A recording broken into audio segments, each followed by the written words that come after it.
Okay, so last week we have seen, we started talking about the topic of viscous flows.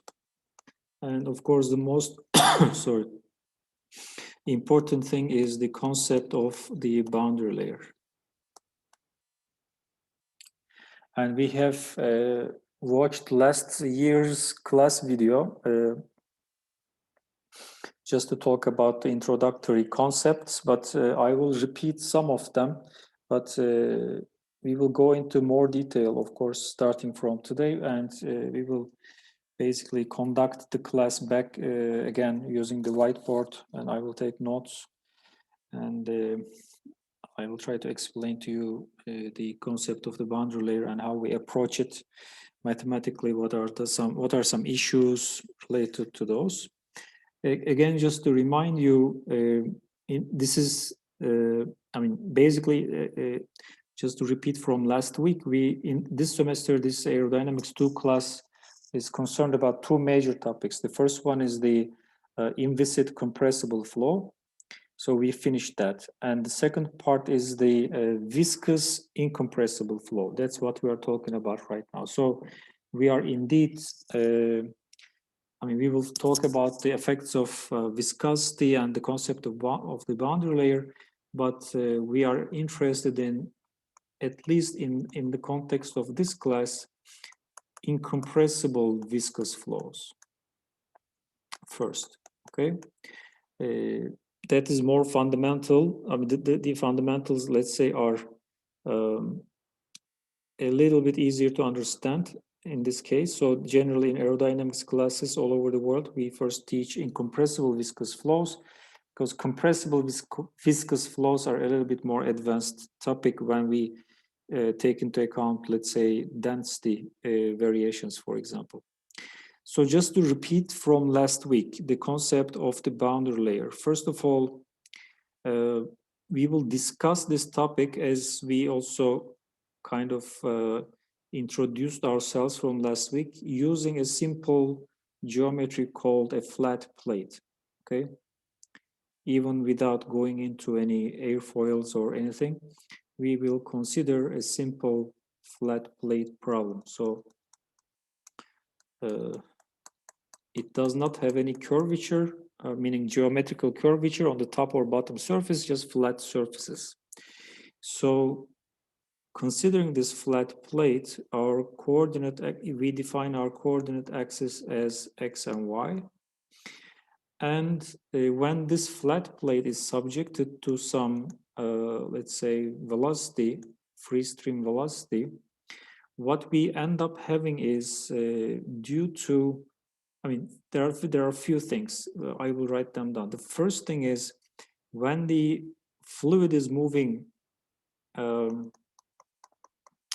let's say, around this body, first of all, there are certain physical concepts that are relevant. First of all, we have what we call the no slip condition on the body surface. Okay, no slip condition means all components of velocity will be zero on the wall. This is what we mean. So any point here, any point on this free, I'm going to use the top surface here as an example, but for the bottom surface, basically the same arguments. So any point on the surface, we have basically zero velocity. That's what we call no slip condition. However, if you start walking, or if you start getting away from the surface, let's say you start walking along the y-axis, if you start getting away from the surface, of course the velocity is not going to be zero. And if you are sufficiently far away from the surface, the velocity will be probably close to u infinity. So the question is, or let me put it this way, the region that includes this velocity increase from zero to u infinity is called the boundary layer. And generally, we generally use sketches like this. This kind of line symbolizes the edge of the boundary layer.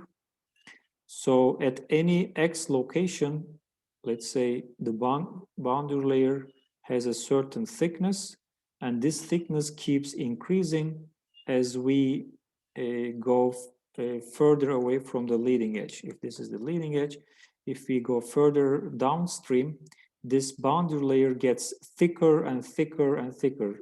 So its boundary layer thickness is increasing. The boundary layer thickness, if you remember from last week, we used the Greek letter delta for this, and it is indeed a function of x. So at every x location, we have a different delta. The boundary layer edge, so this black line here, this is what we call the edge of the boundary layer. Generally, we define it as the distance above the wall. So this is, let's say, where the velocity here at this point is equal to 0.99 of UE. And UE is what we call the edge velocity, okay? So edge velocity is the velocity just outside the boundary layer. First of all, if I attempt to draw, let's say, the velocity profile anywhere here, it will start from 0, and it will follow a certain function. We don't know that function yet. Follow a certain function and asymptotically reach to this level. This is what we call the U edge velocity. So, this is, I'm sorry, this is 0.99 of U edge. Okay, so maybe 1% change after that. So the velocity will reach to U edge outside the boundary layer. Inside the boundary layer, it progressively decreases following a certain function and eventually reaches to 0 on the wall. So U edge is far out there. 0.99 U edge is where we have just the boundary layer height. Now, another question is U edge equal to U infinity? Okay, U infinity is this velocity here. Is U edge equal to U infinity? For certain problems, the answer to this question is yes, and for other problems, no. For the flat plate problem that we are dealing with, and a flat plate problem, when I say flat plate problem, of course, I'm referring to the geometry, but in terms of pressure variation, when somebody tells you I'm dealing with flat plate problem, it does have an implication regarding the pressure variation along X. We will also see that. We will also see that. But for flat plate problem, the edge velocity is indeed equal to U infinity.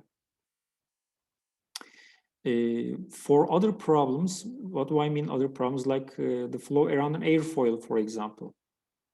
The edge velocity generally is not equal to U infinity, and there is a certain pressure variation along X. We will treat those problems later. But in this flat plate problem, this is indeed equal. U edge is equal to U infinity. So 0.99 U edge is the velocity just at the edge of the boundary layer. This is how we define the thickness of the boundary layer.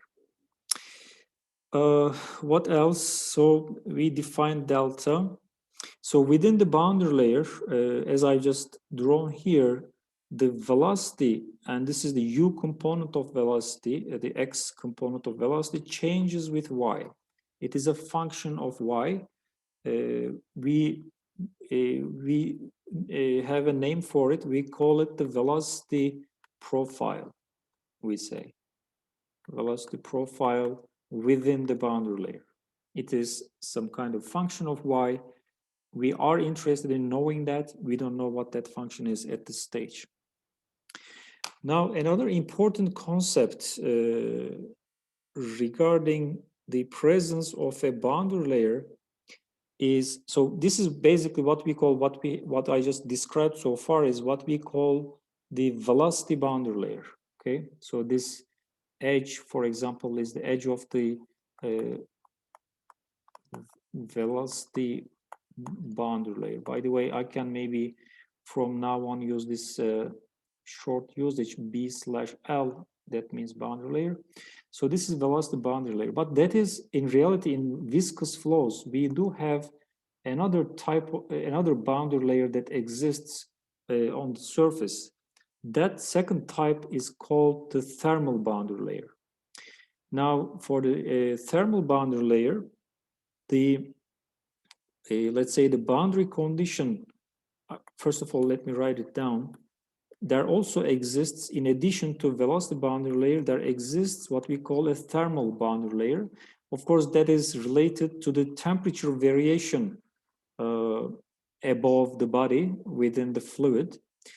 Regarding the thermal boundary layer, what is the condition on the wall? The velocity boundary layer condition was velocity is equal to 0. We called it the no slip condition. The thermal boundary layer, the wall condition is that it could be several things. It could be, for example, constant temperature at the wall. So we say the temperature at the wall is equal to some value, T wall, or there could be constant heat flux at the wall. But for introduction purposes, we will assume right now we have a constant temperature boundary condition on the wall. So wherever we have on this wall, T is equal to T wall. Okay, let's say T wall. Now, if you keep the temperature constant along the wall, and if the temperature has a different value at T infinity, similar to the case of the boundary layer, I mean the velocity boundary layer, the temperature will try to reach, the energy, I can say, energy will diffuse from the wall outside. Let's say the wall is higher than T infinity. This high temperature flat plate temperature, that high energetic flat plate, that temperature will diffuse out into the fluid, and then at some point reach to T infinity. So similar to the velocity boundary layer, we indeed have what we call a thermal boundary layer that also grows along X on the flat plate. I will use this different color for this. I'm sorry, it's getting a little bit crowded figure here, but I think you are getting the idea. There will be another edge like that, this red line. This red line symbolizes what we call the thermal boundary layer. So let's write it down. This is the thermal boundary layer. Similar to the velocity boundary layer, it does grow as you move along X. It gets thicker and thicker and thicker. The thickness of the thermal boundary layer may or may not be the same as the velocity boundary layer. Therefore, we use a different notation for this. We call it delta sub T X, just to indicate that this is the thickness of the thermal boundary layer. And the edge of the thermal boundary layer is defined, so this similar to the edge of the velocity, we have the thermal boundary layer edge. We said this is where temperature is equal to 0.99, similar to that definition, T edge. Okay, and T edge is the temperature at the edge of the thermal boundary layer here. And then the question is, how does the thermal boundary layer look like? Does it look like this velocity profile? How does the temperature profile look like? Well, it does not look, first of all, it does not look like the velocity profile. It needs to reach the wall temperature at the wall, and it needs to be equal to the T edge at the edge of the boundary layer, and T edge could be also equal to T infinity for this problem. So where should I draw it? So let me remove this for a second here. And you already have it in your notes. I will draw the how and assuming T wall is higher than T edge, we basically expect a temperature distribution, something like that, within the boundary layer, thermal boundary layer, that is. Of course, I'm drawing these lines, but you know that temperature is not a vector. So I'm just going to draw just straight lines without an arrow. So this kind of conceptually at least indicates, so this is T edge here, T wall here, the distribution of temperature within the thermal boundary layer. So the thing is, another issue is, are these the thickness of the thermal boundary layer and the thickness of the velocity boundary layer, or sometimes it's also known as the momentum boundary layer, are they equal or not? In general, they are not equal. Okay, in general, delta is not equal to delta thermal. And so the question is then, okay, which one is bigger? Is delta bigger than delta T, or vice versa? Or what is the relative thickness of delta with respect to delta thermal? This entirely depends on what we call Prandtl number. Okay, whether they are going to be equal or not depends on the Prandtl number. And Prandtl number definition is the viscosity times specific heat divided by thermal conductivity. And a typical value for this, for air flows, for example, is about approximately equal to 0.7, if I remember correctly. So generally, if Prandtl number is equal to 1, if it's equal to 1, delta becomes equal to delta thermal, okay? But for many gas flows and also for many liquid flows, these are not equal to 1, and these are not equal to each other, so Prandtl number is not equal to 1. For air flows that we are interested in, of course, Prandtl number is generally equal to 0.7. So therefore, okay, let me put some notes regarding this. If Prandtl number is equal to 1, which means that delta is equal to delta T. If Prandtl number is a number that is greater than 1, for whatever fluid this may be, delta thermal is generally smaller than momentum thickness, or I'm sorry, the velocity boundary layer thickness. If Prandtl number is less than 1, which is generally the case for air flows, the delta thermal is greater than delta velocity boundary layer thickness. Can I ask a question? Yes. We set the thermal edge on the 0.99 on the 0.99 temperature edge location. Is it correct? Is it better to say thermal edge on the 1% deviation from the thermal edge temperature, since it can be 1.01, since it's decreasing from wall to upstream? I didn't understand your question. At the edge of the thermal boundary layer thickness, the edge is defined as the temperature, the gas temperature where it is 0.99 of the edge temperature. I mean, edge temperature meaning outside, far away from the boundary layer. Then we can. Then so is it the situation after the edge? We expect temperature increase 1%. Maybe less. I mean, maximum 1%. Let's say. Temperature increase, I cannot say increase, temperature change, I can say. Temperature variation will be less than 1% if you are away from the edge. Then situation may be T equals 1.01 TE for decreasing, constantly decreasing. No, T becomes equal to TE. So T equals 1 times TE. if you're far away from the boundary.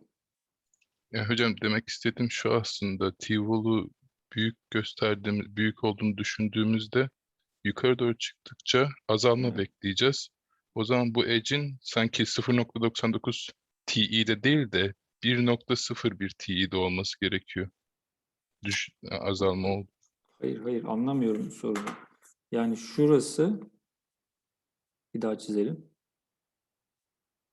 Burası diyelim ki çok uzakta. Burası TE. Tamam mı? Şurası, tamam anladım. Şey arttığı için diyorsun. Doğru. Yani Evet 1% dediğin deviation doğru. dememiz daha mantıklı olur gibi. Evet dediğin doğru. Hı, dediğin doğru. Yani bu 1% deviation diyebiliriz. Evet. Hı hı.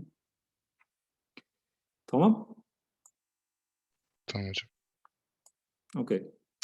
So Prandtl number discussion is here.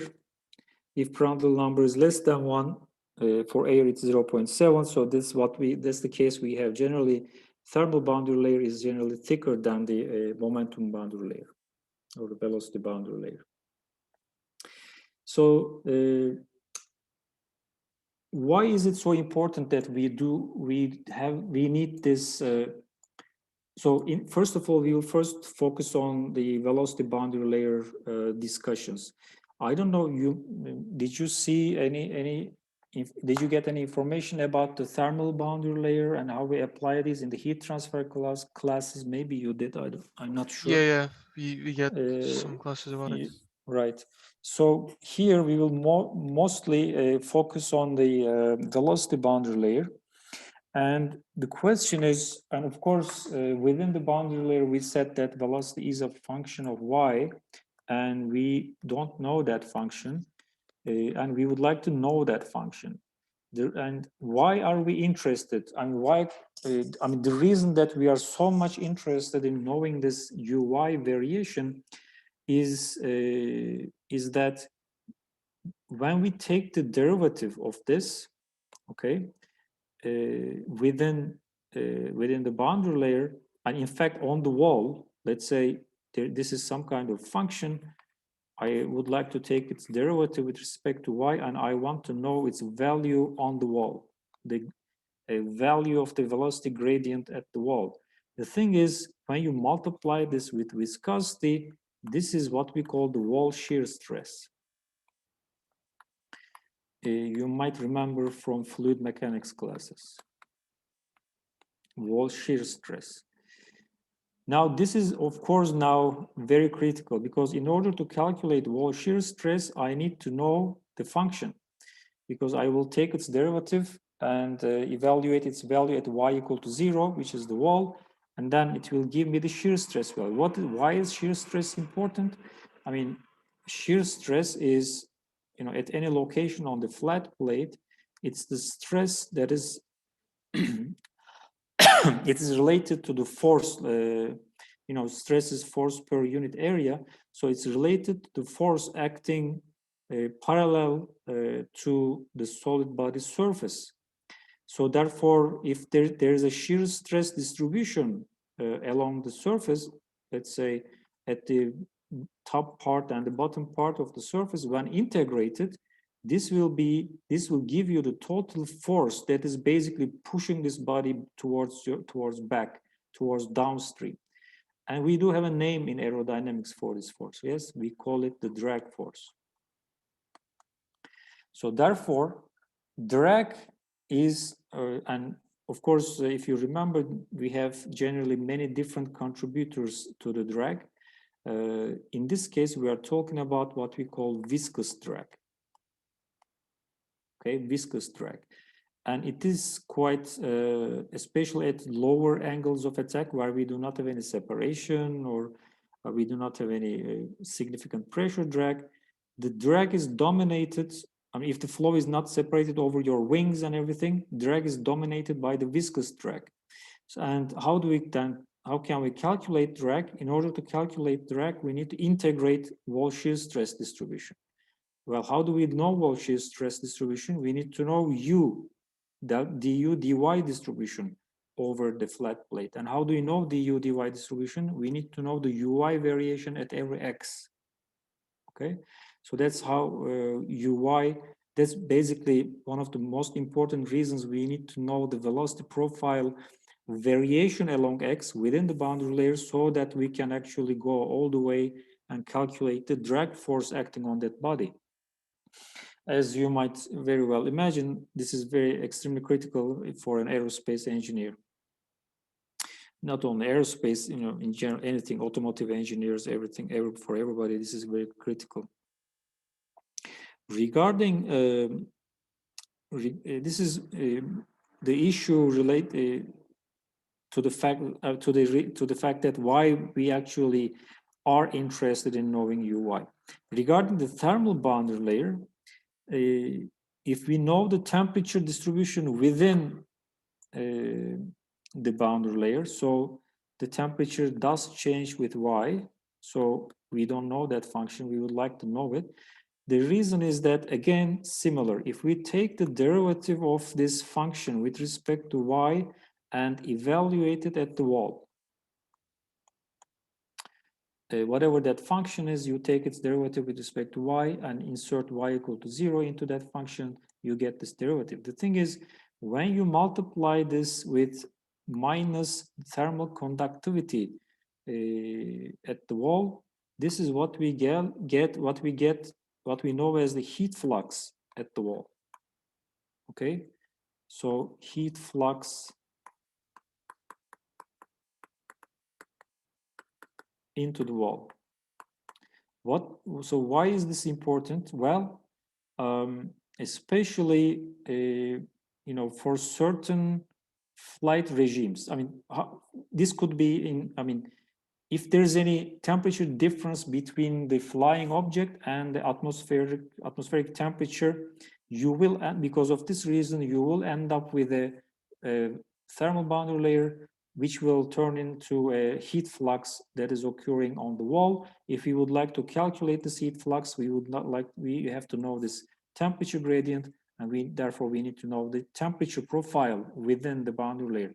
How can this happen? I mean, in what conditions the body temperature could be different than the flow temperature? I can give two examples. One example is, for example, in engines. In turbine blades, for example, in jet engine turbine blades, if you are taking the propulsion class, maybe you talked about this at this stage in the semester. Turbine blades operate, you know, they look like airfoils. They operate at a very extremely high outside temperature. T gas temperature is very high. It can go up to 2000 Kelvin. But of course, the materials that we use are not that strong, thermally strong. They cannot resist those temperatures. So we do many things. We do cooling. We drill holes inside or put channels, so try to cool the blade. So T wall is different than, must be different in reality. Otherwise, the blades will melt away. T wall is different than, let's say, T infinity or T edge. So there will be a heat transfer happening on the blade surfaces, your turbine blade surfaces. So the question is, how can we calculate that heat transfer? We need to know the temperature profiles within the thermal boundary layer. Another issue is if you are flying very fast. So let's say high supersonic flight regime, we know that total stagnation temperature is very high, and the static temperature, I mean, the temperature on the wall could also be very high, depending on your flight regime. So we need to calculate that temperature, first of all, and therefore we need to calculate the thermal boundary layer, temperature profile, and then therefore the heat flux that is going into the surface. And if that surface needs some kind of heat insulation, if you're flying at extremely high Mach numbers, you will need that. Then in order to calculate how much insulation or what type of insulation that you need to put on your aircraft, you need to know the amount of heat flux that goes into your wings or fuselage. So that's another example. So therefore, knowing these, both the velocity profile functions or in general, let's say the boundary layer characteristics to make it more general, both the velocity boundary layer and the thermal boundary characteristics is really, really important in aerodynamics. So, so now we are slowly getting into more and more details. So the question is, I told you just a second ago, we need to, as an aerodynamicist, we really need to know details of these, or the characteristics of the boundary layer. So now the question is, how do I characterize then the boundary layer? Okay, when somebody's talking about, you know, I have this wing, this is, I am going to test it in a wind tunnel, or I'm going to attach it to an aircraft. It will have a boundary layer over it. It will fly at so and so Mach numbers. There will be a boundary layer on it. Then, you know, as for example, how do we characterize you, for example, like or any person? We say, okay, what is your name? What is your first name? What is your last name? Okay, and how old are you? You know, things like that. That's how we characterize a person. How we characterize a boundary layer is using some boundary layer parameters, one of which we already learned. The boundary layer thickness, for example, the delta parameter is one of those parameters. So let's write these down. Boundary layer characteristics. And we use several parameters that can be calculated and that can be measured also in wind tunnels. We use them to characterize or to define, let's say, a boundary layer. The first parameter is, we already learned, delta. And right now I'm focusing on only the velocity boundary layer. Delta, the boundary layer thickness, and we know that it does change with x. This is one of the parameters. Now there are more. There are actually two more parameters that we frequently use to define the characteristics of a boundary layer. The second one is, we call it delta star. This one also changes with x. Let me write it down. This is the boundary layer thickness. The second one is known as the displacement thickness of a boundary layer. Okay, that's its official name. Displacement thickness. It is a boundary layer property, and it is shown by delta star, the Greek letter delta and a star, and it does have a mathematical definition with an equation. Delta star is defined as integral from 0 to y1, and y is, remember, the perpendicular coordinate to the surface. In the integral, we have 1 minus rho times velocity. So this is the velocity anywhere at any y location within the boundary layer, divided by rho edge times u edge, integrated through y. Here, we are talking about basically for a boundary layer that is less than this y1 value, and as y1, you know, y1 could be very large. Y1 could be, you know, any y location in reality, but we do know that delta star value will converge to a value, because after some y location, this parameter u will not change. I mean, what I'm trying to say is this: we are talking about this flat plate, let's say, over which we have some kind of velocity profile, something like that. And there's a certain, I don't know, let's say this is our boundary layer thickness here at this x coordinate, at this x location. So at this x location, what we do is, first of all, this equation says 1 minus rho times u. So I'm not assuming at this stage rho is a constant within the boundary layer. So whatever rho profile you could have, we include that. Rho could be rho times y. Rho is a function of y. U is already a function of y, so we multiply it. And rho edge and u edge are certain constant values, the values of the edge values basically at the edge of the boundary layer, so they are constant. So basically whatever rho function and u function you have, you multiply them and integrate this whole thing along y until a certain point, but this certain point could be, you know, wherever you choose. The thing is whether you choose it here at this location or you choose it here, that integration may not make will not be so much different because rho y and uy will stop changing after a while. Okay, after the edge, basically uy will be a constant value, rho y will be a constant value. So this is how we calculate delta star, but there is a very important physical interpretation of delta, or physical meaning of delta star. I mean, that physical meaning is in reality shows up in the name of delta star. We call it the displacement thickness. Okay. So what does that mean? So I will try to explain it a little bit here. Hocam, is this kind of an average value for y distance from the surface? Because we are using for a certain y distance. Which one is an average value? Displacement thickness, delta star. No, I will explain what it is. Okay, I will explain what it is.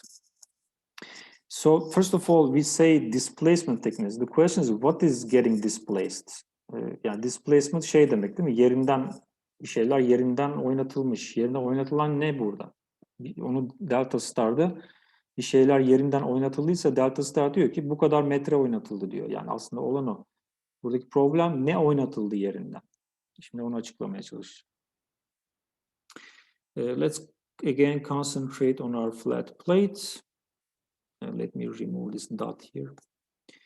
Concentrate on our flat plate. We do have a boundary layer over it.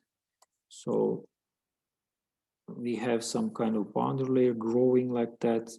And we have, I don't know, velocity profiles that look something like that within the boundary layer. Okay. Now the thing is,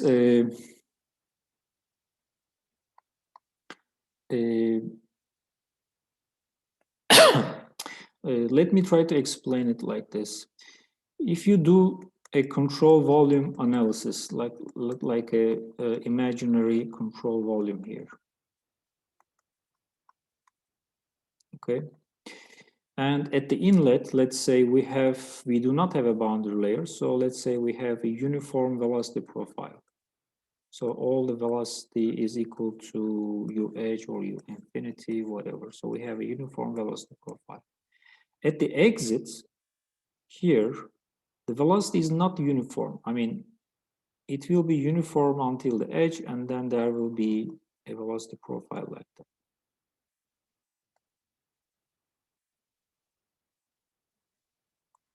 Okay. Now the thing is, if you, I mean, the control volume area here is the same. Let's say this is A1 and this is A2. We are talking about the same area. A1 is equal to A2. The thing is, if I calculate the mass flow rate that is going through A1, okay, so let's say rho 1, I have to integrate, let's assuming rho 1 is a constant, and I will multiply this with A1, and then I have to integrate the velocity at 1, u1y dy. But it's a constant, so it will be rho 1 A1 times u1. The thing is, all the mass flux or mass flow rate that is incoming through A1, I have a certain amount of mass flux, but the question is that mass flux actually going out of A2? And here we have let's say, if this is U1, the velocity is still U1 here, and then it will be less than U1 within the boundary layer. And obviously, you can easily see that the same amount of mass flux is not exiting from A2.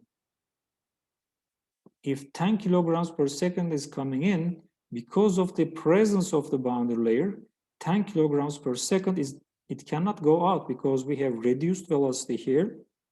If you do this integration, you will see that a reduced amount of mass flow rate is actually going out from A2. But then how can we conserve mass? Because we need to satisfy conservation of mass here, right? Which means that if some certain amount of mass flux is coming in and some less amount of mass flux is going out, there is some extra mass that needs to go out as well. That extra mass will have to go out from this surface, okay? From this surface. So the mass flow rate that is going out from this surface and the mass flow rate that is going out from the A2 surface will have to be equal to the mass flow rate that is coming in from the left-hand side A1 surface. How is this then related to displacement thickness? Well, if you try to draw, let's say, streamlines. So let me draw that on another flat plate picture here. So normally, let's say if we did not have any boundary layer, so going back to our inviscid flow analysis, if we have, let's say, this flat plate, some velocity coming in like this at zero angle of attack, and it's an inviscid flow, there is no viscous effects, or there are no viscous effects and there's no boundary layer. So normally our streamlines would look like exactly like straight lines. I'm sorry, I am having difficulty drawing straight lines, but you see, you understand what I'm trying to say. In the inviscid flow case, these streamlines would look very much flat and parallel, exactly parallel to the surface. So this is the inviscid case. However, due to the presence of the boundary layer now, let's say, for example, this is the top surface of my control volume. If it were an inviscid flow, my streamline would be parallel to this line, to the top boundary. It would be parallel. But the thing is, because of this presence of the boundary layer and because of the fact that there must be some outgoing mass flux from the surface, which means that the V component of velocity here is not zero, okay? If this, what is the definition of a streamline? The definition of a streamline is that the velocity vectors are tangent to the streamline.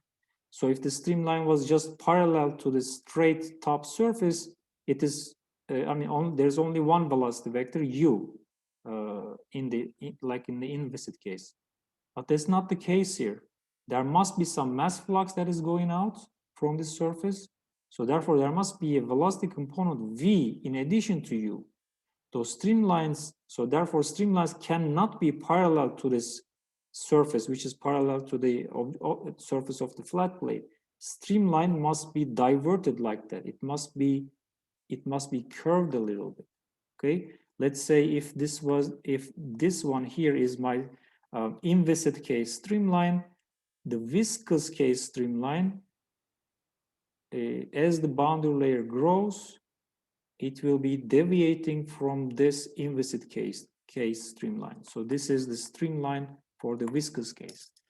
Well, now I think you see what gets displaced. The streamline is displaced, okay? And this displacement amount is delta star, basically, okay? That's the physical interpretation. Because of the fact that the mass, there must be a mass flux at the top surface of this control volume. If you do a control volume analysis, basically what happens is, let me put it another way, the presence of or the existence of the boundary layer diverts the streamlines away from the body, or as the name suggests, displaces the streamlines away from the body. If we would like to know how much the streamlines get displaced, that's delta star. That's the numerical value of delta star at any x location. Again, I'm repeating, delta star is indeed a function of x. So it will grow as similar to the boundary layer is growing, delta is growing. Delta star is also going to be growing, so it will be a function of x. So delta star will grow at every x location. Its numerical value can be calculated through this equation, and in fact, I think this is in your book. This equation is indeed derived from these from this control volume analysis, meaning that if you just write this mass flow, conservation of mass for this control volume, write outgoing mass, incoming mass, and everything, you will end up with this equation. This equation is how it is derived actually from the mass conservation equation using a control volume like that. So therefore, yeah, I'm checking my notes, but I already explained all of this without looking at these notes. So therefore, it's related to this mass flow deficit, and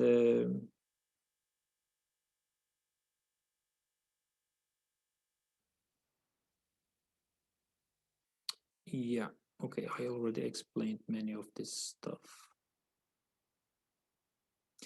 Yeah, so there's one more, let's say, a consequence, I mean, one more, let's say,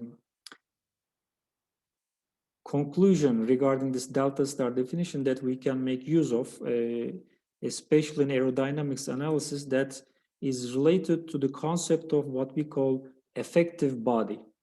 But let's give a short break and then we will continue with that concept. Okay? Hocam, vaktiniz var mı acaba? Neyle ilgili? Dersle mi ilgili? Yok, genel olarak hocam bölümle ilgili bir konu konuşmak istiyordum da. Yani konuşmam gereken kişi siz olmayabilirsiniz ama hocam yani en samimi sizi gördüğüm için sizinle konuşmak istedim. Sizin için de uygunsa. Yani şu anda ders sırasında konuşamayız onu. Teneffüste konuşabilir miyiz diye soracaktım Ama hocam. herkesin dersten çıkması gerek. Yok çıkmasıyla ilgili bir şey değil hocam. Yani genel olarak herkes ilgilendiren bir şey, o yüzden zaten konuşmak istedim sizinle. Olur, konuşalım. Şeyi durdurayım. Kaydı. Bir saniye. Evet, dinliyorum. Bu Y1 hakkında, Y1 boundary layer'ın içerisinde de kalabiliyor değil mi? Yani illaki dışında olmak zorunda değil. Yok, illaki dışında olmak zorunda. Ha, tamam. Hı hı. Tamam, şu an anladım. Evet. Tamam, teşekkür ederim. Okay. Hocam, bu derivation hakkında bir kırmızı boundary layer'ı, kırmızı şeyi çizdik ya, streamline'ı. Evet. Biz kızda. Oradan bir kontrol bölümü yaptığımızda çıkıyor dedik değil mi bu formül? Evet. O zaman şöyle mi kabul ediyoruz? Ben denediğimde ρ1 u1'ı ρe u'ye eşitlemiş gibi olmamız gerekiyor sanırım. O doğru bir assumption mı oluyor? Yani şöyle oluyor, onu göstereyim. Mesela girişteki mass flow rate işte 0'dan y1'e kadar rho çarpı u çarpı dy oluyor. U girişteki profil neyse, çıkıştaki de diyelim ki bu et 1 diyeyim. 2'de de aynısı oluyor ama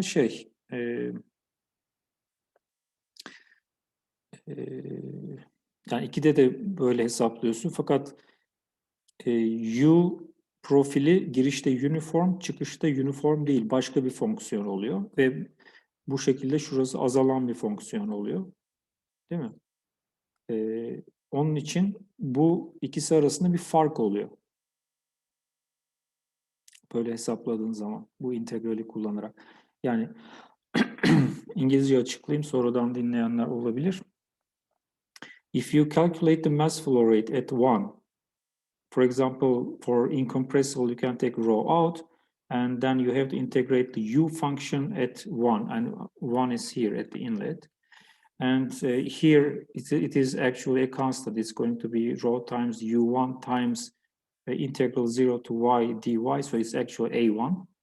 But at 2, even if you take rho out, u is not constant. It is a certain function, so you have to integrate that function, and that this function, if you normally it was uniform like this, so you have some lost mass here, right? This much of mass is gone, and where did it go? It went out from here. So when you integrate this function here, again, the same, but put the velocity profile at 2 now, that new value, the mass flux that is outgoing from 2 will be less than the mass flux that is incoming from A1, okay? So if you take their difference, it will be equivalent to, let's say, let me try to explain it this way. If the streamline was coming here and diverted here with a total amount of delta star, okay, which means that this, if you, instead of taking a control volume like this, if you took a control volume with an A1 inlet, but with an A2 or A2 plus this much, A2 plus delta star amount of increase in the area, then you would be able to have the same amount of mass flow exiting from this outflow surface. Even though we follow this procedure, last procedure site you explained, to achieve the equation above 0 to y1, 1 minus rho u, etc. We have an assumption, I think rho 1 u1 equals rho e u e.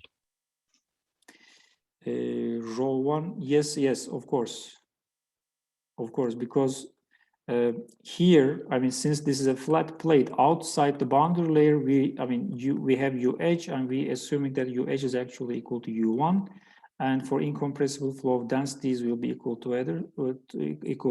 to each other. So what you're saying is correct. But for airfoil, it will be different. Yeah. Okay. We will see how we handle airfoil problems. That's a slightly different story, but main concepts are the same. Okay, so the thing is, so the physical interpretation of delta star, it's related to this missing mass flow rate, and it's related to the streamlines getting displaced. So if you use the actual displaced streamline, so therefore an increased area at the exit, so you would end up with the same mass flow rate. So the physics, all this physics that we discussed is related to delta star. And basically, we use delta star in some aerodynamic analysis under the concept of what we call an effective body, especially if the boundary layer is, let's say, not very, very thin, it has some certain amount of significant thickness.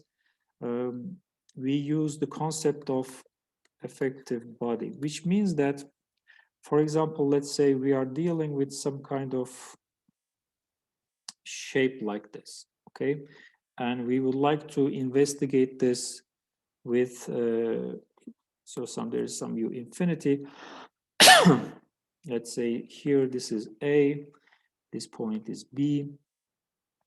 And we do know that there is a boundary layer around it, and but we would like to estimate, we would like to do some calculations using, let's say, a combination of inviscid flow theory and the boundary layer theory.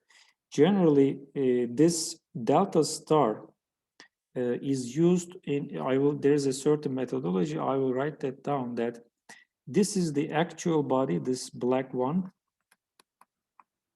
actual body, this could be the nose of your aircraft or whatever. I mean, we replace this body with what we call an effective body, which is going to be slightly larger than the original shape. Okay. And how large that's going to be is that it's going to be delta star amount of delta star larger than the original body. So the point B is shifted to point C. The surface geometry is shifted by delta star at every location, of course. At every location, delta star must be calculated, and the geometry is pushed out. So it becomes a little wider body. This new body or new shape is called an effective body. How do we make use of this concept? So I will discuss this for a while. The thing is, what we understand from this delta star is that, you know, the presence of the boundary layer pushes the streamlines out with an amount of delta star, and the furthest streamline that gets pushed is at the, let's say, very back end of this shape, or the back boundary is delta star at that location. Now, outside this delta star, the streamlines are not going to be pushed anymore. So the effect of boundary layer will not be felt that strongly. If you are further, let's say, if you are delta star or further away from the delta star amount, the streamlines will not be displaced significantly. So what we apply this concept into a procedure. For example, I will write that procedure down step by step. The first step is making use of an inviscid solution. That inviscid solution, find an inviscid solution for this given actual body shape. Find an inviscid solution for a given shape, and this shape is from, for example, A to B. That's how our shape is defined. Okay. Inviscid solution. How do we obtain an inviscid solution given this shape? Do you have any idea? What can we use? Panel method. Panel method, for example. Yes, we can use panel methods. So solution of the potential equation, for example, everything that we learned so far, starting from aerodynamics 1, is, you know, different types of solutions for you know, for obtaining an inviscid solution to the flow field. So we do that here. Panel method. Let's say you applied panel method. What do you get as a result of the panel method? For example, you get the pressure distribution from A to B. You get, since it's an inviscid flow field, the velocity, there's no, I mean, the inviscid solution does not give you no slip condition or anything like that. It also gives you a velocity distribution from A to B on the surface, okay? So we get this solution. So along the surface, we use those values that we calculated as edge values, rho edge, U edge, temperature edge, whatever, okay? Along the surface A to B, okay? First step. So second step, we use these edge values using these rho edge, U edge, whatever, T edge, etc. Values. What we do is solve boundary layer equations, whatever those are. We will see those later. Here, we're just introducing the concept of an effective body. Solve boundary layer equations. So what do I get? We will see that later, but what do I get when I solve them? So we get few things. For example, we get U function, the UY function. If it's a compressible flow field, we get density variation within the boundary layer, and their variations along X. So at various stations along the body from A to B, stations along the body. Okay. Third step, since we do know these boundary layer velocity profiles, and if necessary density profiles, now we can calculate delta star. So obtain delta star at these stations. Okay.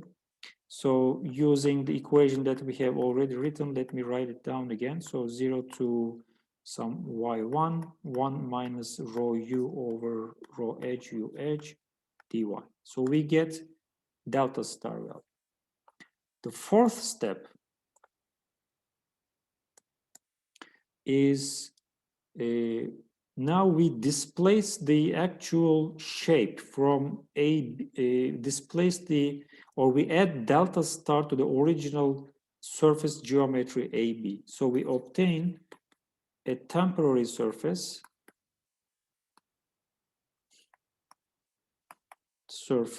by adding, and delta star of course is a function of x, by the way. At every x location delta star will be different because u will be different at every station, by adding delta star to the surface. Okay, and then fifth step, we do an iteration. So repeat steps 1 to 4.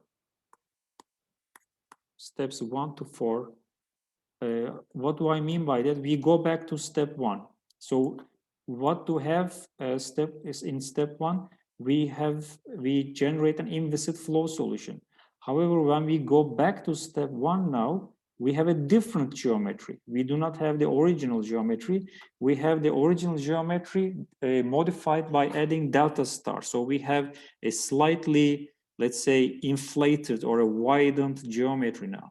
So we have a new geometry, we panel this new geometry, we obtain another inviscid solution, and we get some values, we use them as rho edge u edge. We do the same things, we solve boundary equations, obtain delta star, and displace the geometry again. So we do iteration until we have convergence, until we reach a certain convergence, meaning that we keep adding delta star, but the shape does not change anymore. Okay, so repeat steps 1 to 4 until between 2 iterations, no significant deviations occur. Okay, and then after convergence, basically we end up with this larger body shape, effective body shape, that now includes the effect of the boundary layer.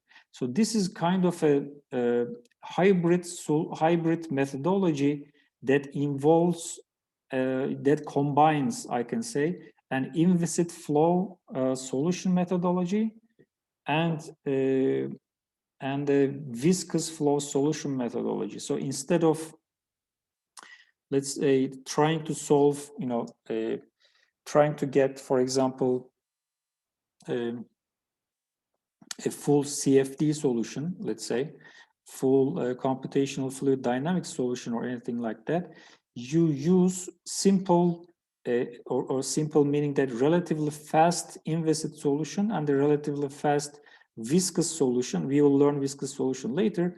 You iterate in between them, and this is in fact known as interactive boundary layer solution. So interactive boundary layer approach, IBL. So by doing that, you obtained, for example, the delta star value, and similarly you can obtain other boundary layer characteristics. Then you can estimate, for example, the drag value that is happening, that this body is being exposed to, or that this body is being exposed to when it is operating under a certain velocity field.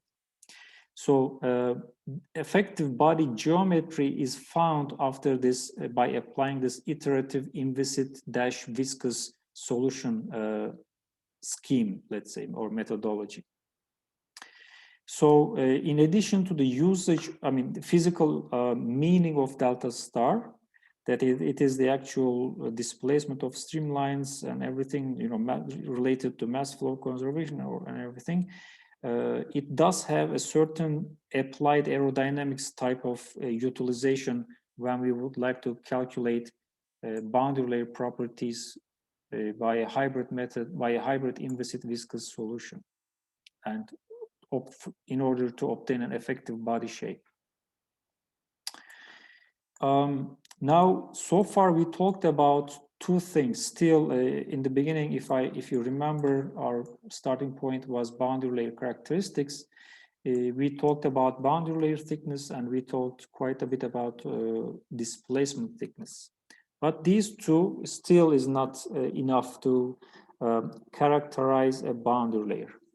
There is a third parameter which we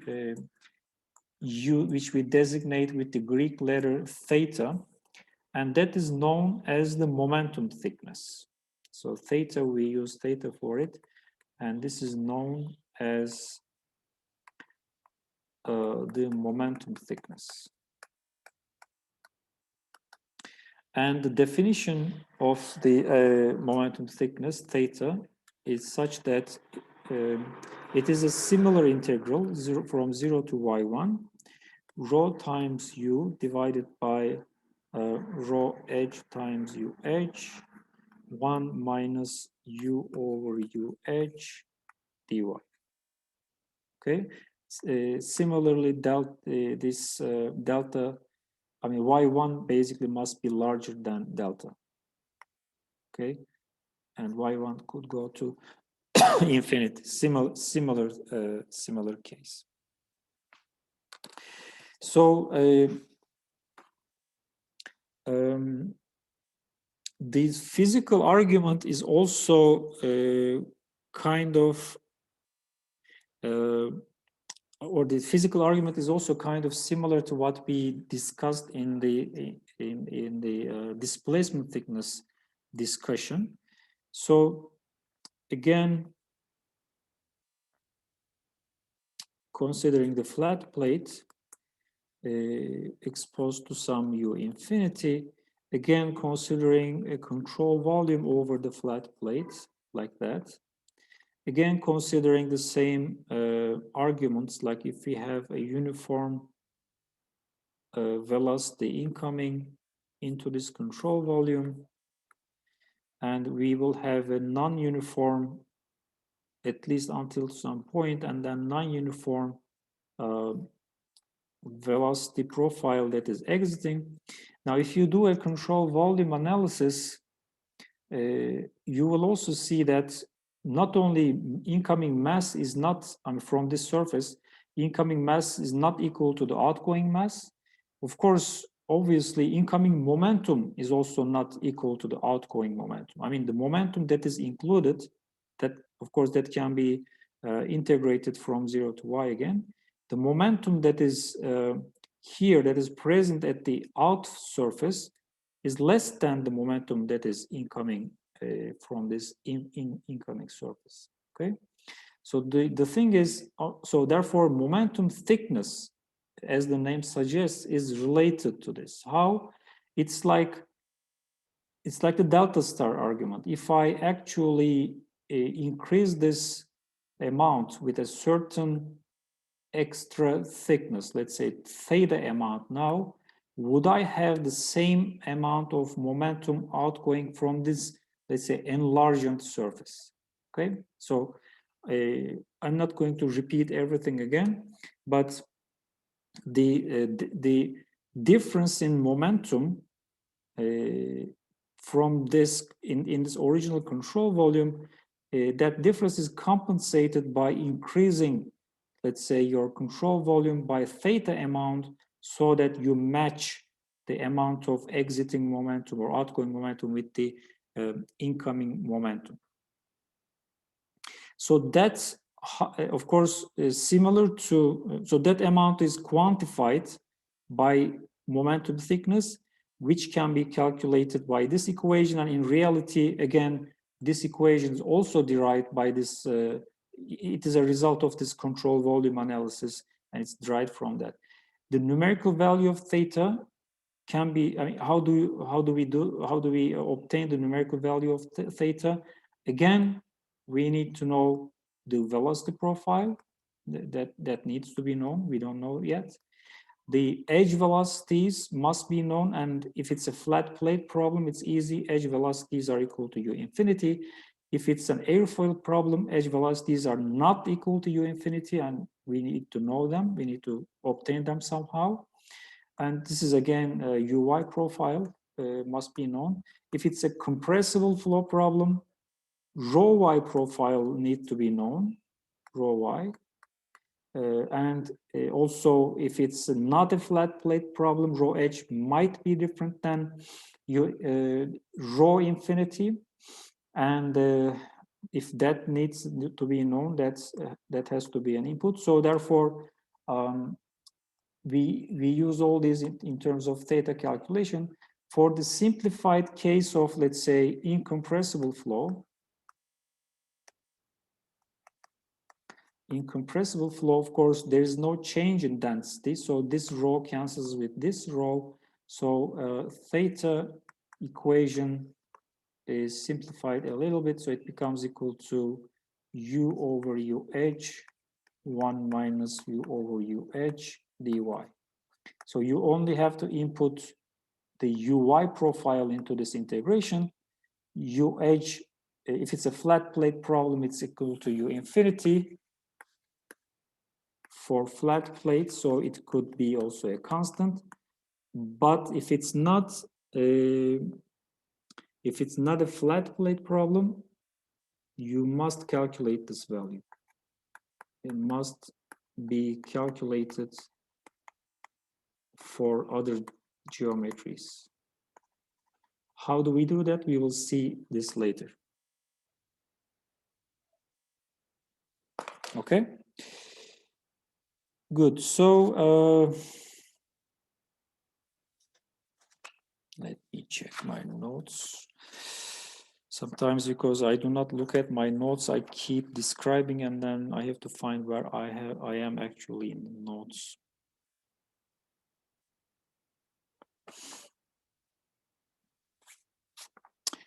Okay.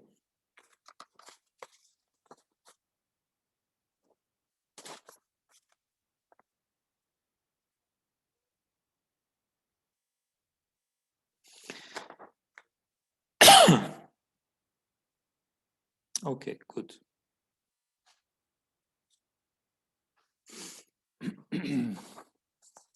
I think we covered most of the fundamental topics. So these three parameters, as a summary, these three parameters are the main three parameters that we use to characterize a boundary layer. The boundary layer thickness delta, the displacement thickness delta star, and the momentum thickness theta, which are all functions, except from delta. Delta star and theta are all functions of the velocity profile inside the boundary layer. And in fact, we will later see that. First of all, let me also say that theta, similar to delta star and delta, is also a function of x. So theta is different at every streamwise station or location. And knowing this delta star and theta variations along x, we will see later that they will help us in terms of calculating drag. Let me put it that way. Okay. First, they will help us calculating the shear stress distributions, and then later we will use that to calculate the amount of drag. That is basically viscous drag, of course, that is basically occurring on this flat plate, for example. So now we will. The next topic that we will discuss is actually what we talked about here in the second step. We said solve boundary layer equations. Okay. So first of all, what are those boundary layer equations? Of course, now we are dealing with a viscous flow field. It could be incompressible or compressible, but we are dealing with a viscous flow field. And the thing is, we know that the flow field in general, of course, is governed by Navier-Stokes equations. Navier-Stokes equations include the mass conservation equation and the momentum conservation equations. And if you are in the incompressible regime, you do not really need to solve another differential equation for temperature. So the energy equation is not that of a concern if you're in the incompressible regime. So mainly we are interested in the momentum and mass conservation equations. But there is a certain physical fact, meaning that, for example, how do we obtain these velocity profiles and everything, and then delta star and theta values? Of course, I mean, as in any fluid mechanics problem, not only boundary layers, but for any fluid mechanics problem, if you are interested in finding velocity profiles, you have only one option. You have to solve the governing equations. That's it. And not only that, you have to solve the differential form of the governing equations, because otherwise, integral form of the governing equations, like control volume analysis and everything, that does not give you velocity profiles. You cannot obtain velocity profiles from those approaches. There's only one possibility: to solve differential forms of governing equations, meaning differential form of mass conservation, differential form of momentum conservation. That's the only possibility that you can obtain velocity profiles. So that's what we're going to do. We're going to apply, of course, first mass conservation and momentum conservation equations, governing differential equations. However, there's going to be, let's say, quite a bit of simplification. That simplification will come, we will work out the equations in a short while. Maybe you'll start today and continue tomorrow, but that simplification is due to one very important physical fact that is in reality observed by Prandtl himself many years ago, in the beginning of the 20th century, in early 1900s, based on many, let's say,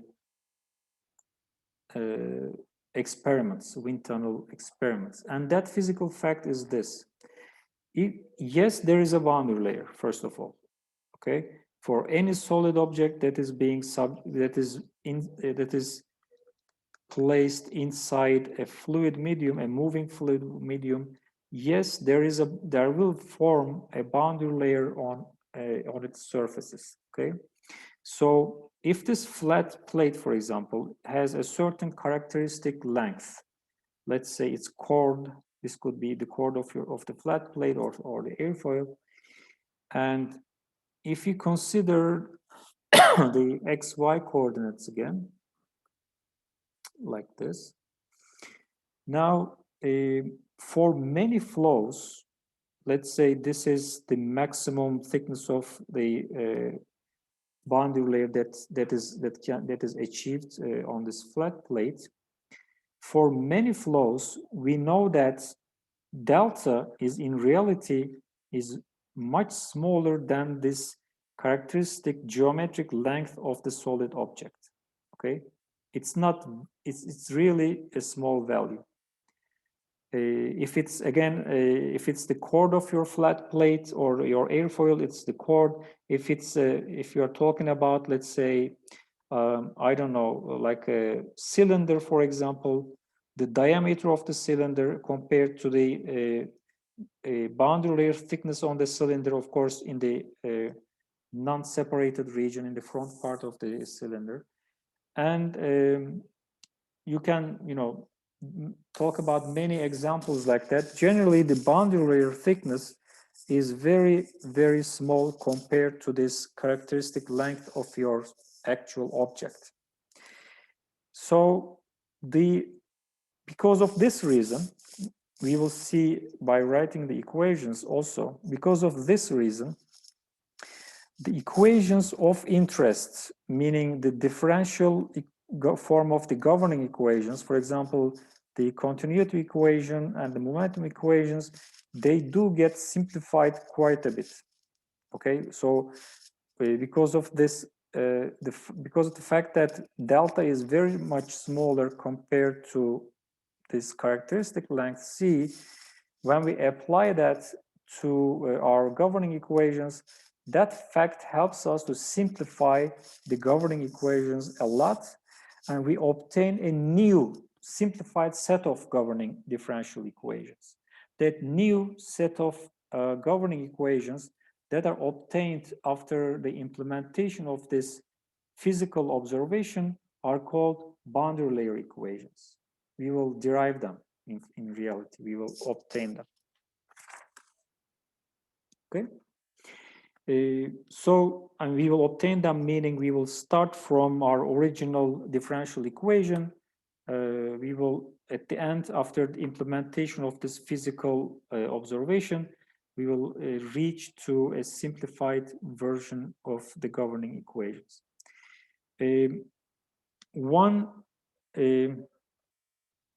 important thing in order for us to be able to do this, we will have to work on what we call the non-dimensional form of the governing differential equations.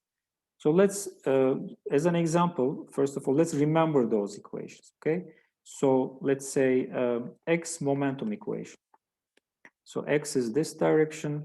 Our relevant velocity is indeed, all these u profiles and everything. U is indeed the velocity component along x. So x momentum conservation equation is very much relevant. So x momentum conservation equation in differential form. Let's remember that equation. Let me write it down. This is from your fluid mechanics knowledge, okay? And for a steady state flow, so we do not have any time derivative term, rho times u du dx plus rho times v du dy must be equal to the pressure gradient along x, dp dx, plus d dy, that includes a viscous term. And what is this? This is dv dx plus du du. Let me correct this. Du dy.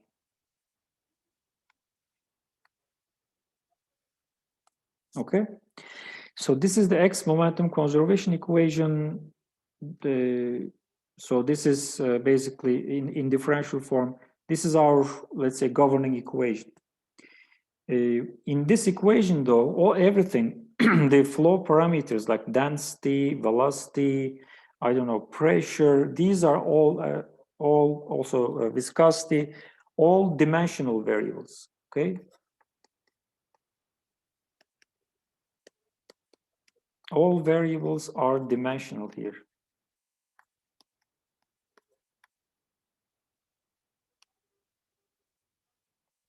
So before we move on, I mean, in order for us to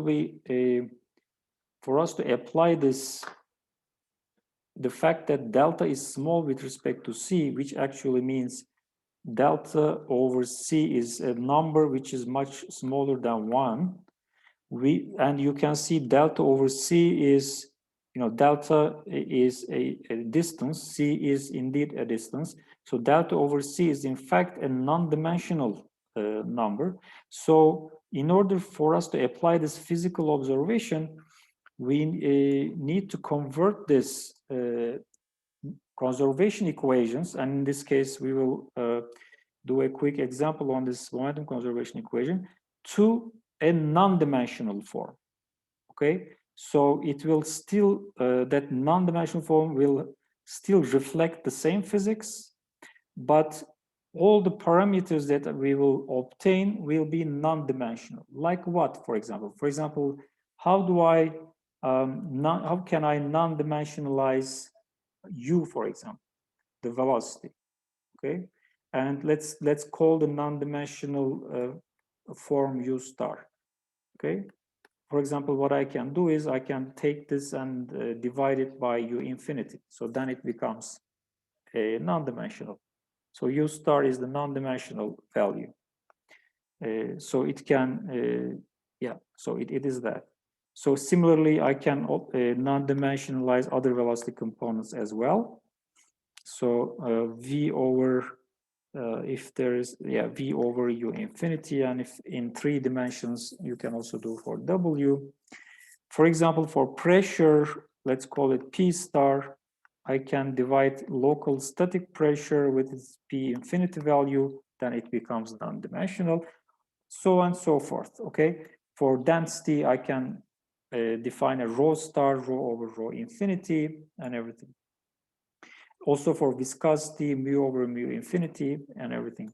For geometrical variables like x, for example, we are taking derivatives with respect to x, we are taking derivatives with respect to y. We can basically use the characteristic length scale of the object to do this non-dimensionalization. Because this is our input. Somebody gives us an object, it has a certain length, so we just divide by c, for example, x over c becomes x star, y over c becomes y star. So then how do I make use of it? So for example, if I would like to obtain the non-dimensional form of this equation, for example, I would like to see, I don't want to see u anymore, I want to see u star in this equation, so I start dividing by u infinity. So I divide, wherever I see u, I divide by u infinity, but in order for not to change the actual value of the equation, I also have to multiply with u infinity, okay? For example, I have to divide this by u infinity, I have to divide this by rho infinity, I have to divide this by u infinity, I have to divide this one by c, so this whole term actually becomes non-dimensional, but then I have to multiply with the collection of these variables with these constants here so that it remains the same equation here, yeah? So that's what we're going to do next. So that's what we're going to do tomorrow because we already ran out of time. And when we do that, we will obtain the non-dimensional form of the full, for example, momentum conservation equation. Similarly, also for the mass conservation equation. For example, just to remind you before tomorrow's class, for steady state flow, steady state, let's say, flow, the the continuity equation, the simple continuity equation looks something like this, for example, d rho u dx plus d rho v dy in 2 dimensions is equal to 0. So how do I non-dimensionalize this equation, for example, right? So we will work on these and obtain non-dimensionalized versions, and then we will see how we can make use of this condition here to actually simplify those non-dimensional form of the equations. Okay, then we will reach another level of equations. We will call them the boundary layer equations. Okay, so let's stop here. Do you have any questions?